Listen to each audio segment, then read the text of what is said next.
The Islamic Pantheon. This is Ibn Alhuriya, son of freedom.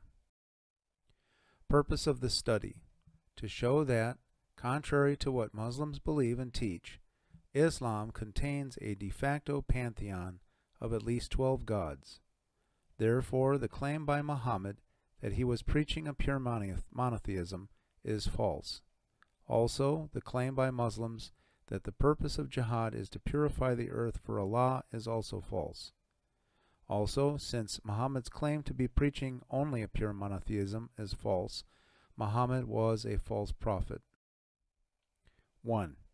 Allah was appropriated from an earlier pre-Islamic conception. Allah, as a name for God in Arabic, existed before the time of Muhammad. Through his conjured assistant, Gabriel, Muhammad claimed to have access to directives from Allah. The character of Gabriel is appropriated from Daniel 8.15 through 26, 9.21 through 27, and Luke 1.11 through 38. Although Allah just means God in Arabic, the content, character, and personality of Allah takes on just those traits Muhammad assigns him. Although the Quran says that Allah is oft forgiving, merciful in many refrains, this usually follows threats of hell. The Allah of the Quran directs jihad, directs genocide, and teaches anti-Semitism. 2. Muhammad is treated like a god both historically and at present. Sharia law directs that divine law is not something arrived at by reason, but by revelation alone. This means divine law is just what Muhammad orders. This gives Muhammad godlike powers when he claims to be speaking for God. Allah prays for Muhammad in Quran 2.157, 33.43, and 33.56. This makes Muhammad into a god at least equal to Allah. Only when Muhammad's name is offended by cartoons do Muslims riot. This means that in the mind of the Muslim, Muhammad is superior to all the other prophets, having a godlike status. Muhammad is born already circumcised and with his umbilical cord already cut. This is a godlike account of Muhammad's birth. At one point of his life, Muhammad's blood is drunken by Malik ibn Sinan and elsewhere by Abdullah ibn az-Zubayr. Muhammad did not object. Therefore, Muhammad allows godlike veneration of himself. When a woman drinks Muhammad's urine, he says that she will never complain of a stomachache. When Muhammad would cut his hair, it was collected as a source of power, which is an expression of animism by being used as an amulet. People applied Muhammad's spit to their bodies to appropriate its healing powers. 3. The Quran is treated like a god of stone. Islamic theology teaches that the Quran is eternal and uncreated. Quran 85.21 through 22, Reliance of the Traveler, section V 1.8. This puts the Quran on the same level as Allah, since the Quran does not require Allah's creative act for its existence. The Quran cannot be changed on pain of death. This is what the word Quran means. It means recitation, meaning it cannot be changed. It is the very words of God. The Quran cannot be properly interpreted except by a scholar. The Quran is taken as the perfect word of Allah. Quran 59.7, 24.54, 4.64, 4.65, and 5.3. The many reverential requirements associated with the handling of the Quran suggest a level of awe normally associated with a godlike object. 4. The Kaaba, the object faced by the Qibla. It is said to be an earthly representation of the temple of Allah in the seventh heaven, which Muhammad visited during his night journey. The Kaaba is treated like a large cube god. During the Muslim's prayer, he is commanded to face the Qibla, meaning he must face in the direction of the Kaaba from anywhere in the world. If he is in the holy district of Mecca, he is still to face the Kaaba. The very act of circumambulating the Kaaba attributes a level of awe to the Kaaba that would normally be associated with a godlike object. To those who would suggest that the Kaaba is just a temple, not having any special power, Muhammad came back from his night journey to report that he had seen the real Kaaba in the seventh heaven. Quran 22.26 through 29 has Allah bringing Abraham to the site of the Kaaba and directing him to institute the rituals now associated with the Hajj. So here Muhammad invokes Abraham's name to add authority to his traditions. 5. The Black Stone. The reverence given to the black stone during the rituals of the Hajj suggests that it is a godlike object. If an object accorded such reverence is not actually a god, then this amounts to idolatry. That the black stone was kissed by Muhammad and is kissed today during Hajj makes it an idol. The black stone is revered like another stone god. During the Hajj ritual, the pilgrim is to kiss the black stone if possible while circumambulating the Kaaba. This is called out in Reliance of the Traveler, section J 5.14. But the black stone is almost certainly a meteorite. This means the black stone it was worshipped because it was a strange object that fell from the sky. The fact that the pilgrims to the Hajj must kiss the black stone as part of their tradition means that it is believed to embody divine powers. This makes it an idol and contradicts Muhammad's claim to be promoting a pure monotheism. If Muhammad had promoted a pure monotheism, then the black stone would not now be part of the Hajj. 6. The pagan moon god is a holdover in Islam. The use of the moon and stars suggests that Islam evolved from an earlier time during which these objects were explicitly objects of worship.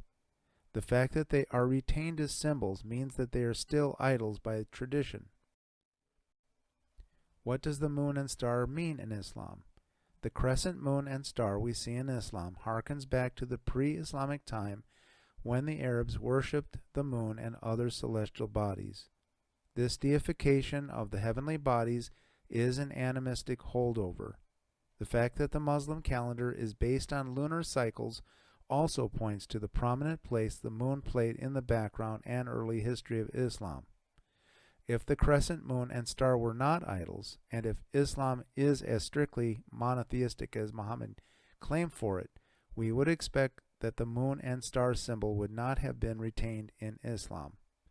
The crescent moon and star image is an idol in Islam and represents the worship of the heavenly bodies. 7 through 12. The heavenly bodies of the solar system are treated as objects of worship. The 7 circumambulations of the Kaaba originally came from the worship of the 7 major moving celestial bodies: Sun, Moon, Mercury, Venus, Mars, Jupiter, and Saturn. That's like this picture here in the left bottom rectangle. You can see the stars lined up with the sun. Okay, so now we go through a day, and this would be one sidereal day that you are looking at, because now the star is overhead again, but the sun is still a little bit east of the meridian, and that's what you can see here. So you're looking at a sidereal day. You would have to wait about 4 more minutes for the sun to get to where you want it to be in the sky because of the rotation of the earth. All right, let's move on. Okay, here's what's called a synodic period of an inferior planet. All right, this is a situation where we are measuring the difference between 2 inferior conjunctions. An inferior conjunction is when an inner planet that is an inferior planet lines up with the sun. So if you look at the left side of the picture, you have the blue Earth, and then you have a yellow inferior planet lined up with the sun. All right. Now, let's imagine that we've gone through about a third of a year, which is about 4 months, and in this time, the inferior planet has made one full orbit around the sun and has caught back up with the Earth again. That's called a synodic period of the inferior planet. Now, that is going to be longer than a sidereal period of an inferior planet.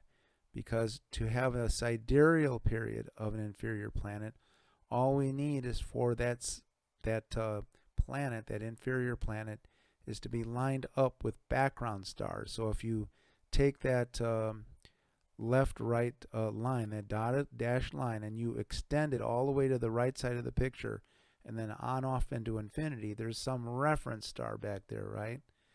To the right. Well, the length of time that it takes to get there is much less than a synodic period. All right, let's look now at a synodic period of a superior planet. Here we have a synodic period of a superior planet. In this case, we're looking at the synodic period of Jupiter. All right, at time 1, that's when we start the stopwatch, Jupiter is at what's called opposition. That's at position 1. Now, we let the clock run for one full Earth year, and in that length of time, the Earth has gone all the way around counterclockwise and has gone to position 2. All right, it's made one orbit around the sun and has come to position 2. Now, during that time, Jupiter is at position 2 in its orbit. Okay, so you can see that position 2, it has gone maybe about 20 degrees in its orbit. Now at position 3, which is a little more than an Earth year now, the Earth is where the blue dot is at position 3, and Jupiter is where it is in position 3.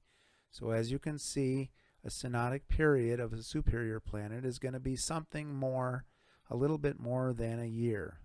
Okay, and it's going to be not very much more than a year because the outer planets are traveling so slowly. So it doesn't take very long for the Earth to go more than a full year. It only has to go 1 year and a little bit in order to come back to a synodic period of a superior planet. All right, now, why am I showing you all this? Now let's look at this little chart here. Sidereal versus synodic period.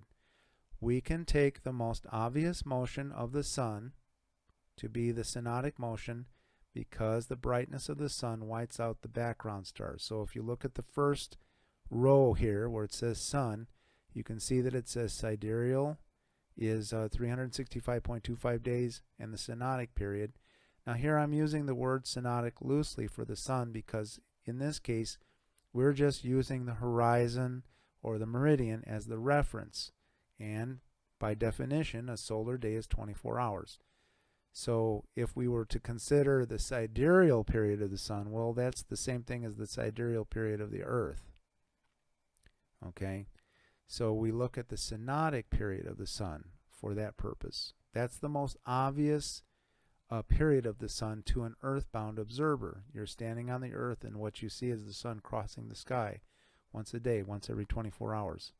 In the moon, in the case of the moon, you can see that the sidereal period isn't much less than the synodic period. And in Mercury, the sidereal period is a little bit shorter than the synodic period, as I had explained before. And if you don't quite understand why that is, you can go back to the previous slide that I showed you about inferior planets. Now, Venus is still an inferior planet, but it's starting to get a longer synodic period.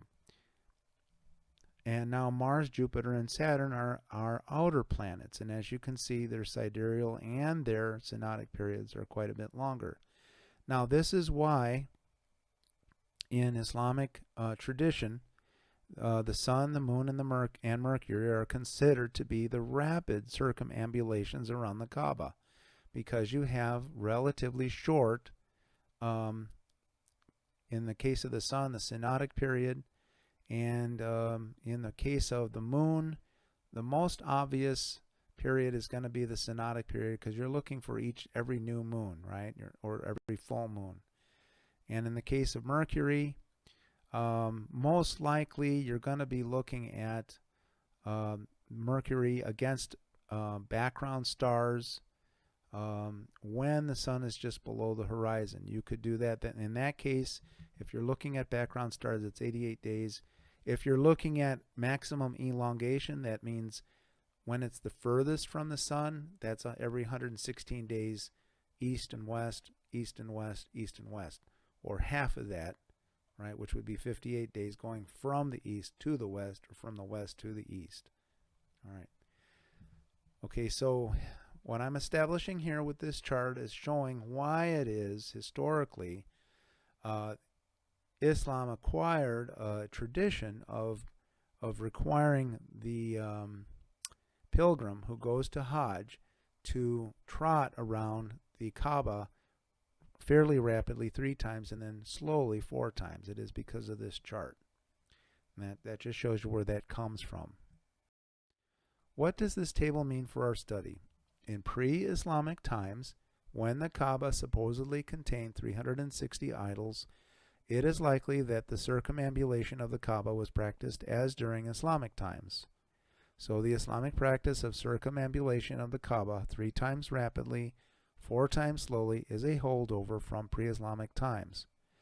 Although the typical Muslim circumambulating the Kaaba may not be consciously worshiping the heavenly bodies, his act of circumambulating the Kaaba is more than a mere reenactment of the motions of the heavenly bodies.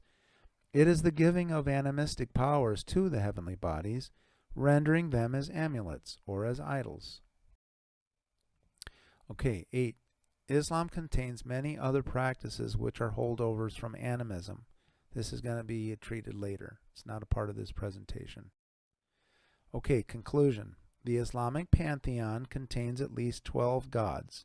The gods of Islam are Allah, Muhammad, the Quran, the Kaaba, the Black Stone, the Sun, the Moon, Mercury, Venus, Mars, Jupiter, and Saturn. I am not claiming that the typical Muslim consciously realizes that he is worshiping this pantheon.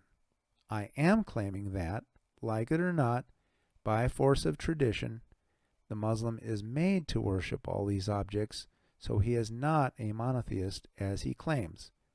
The worship of all these objects, except for Muhammad and the Quran, was practiced before Islam. Muhammad merely added 2 more gods, his Quran and himself. This is Ibn Alhuriya, son of freedom.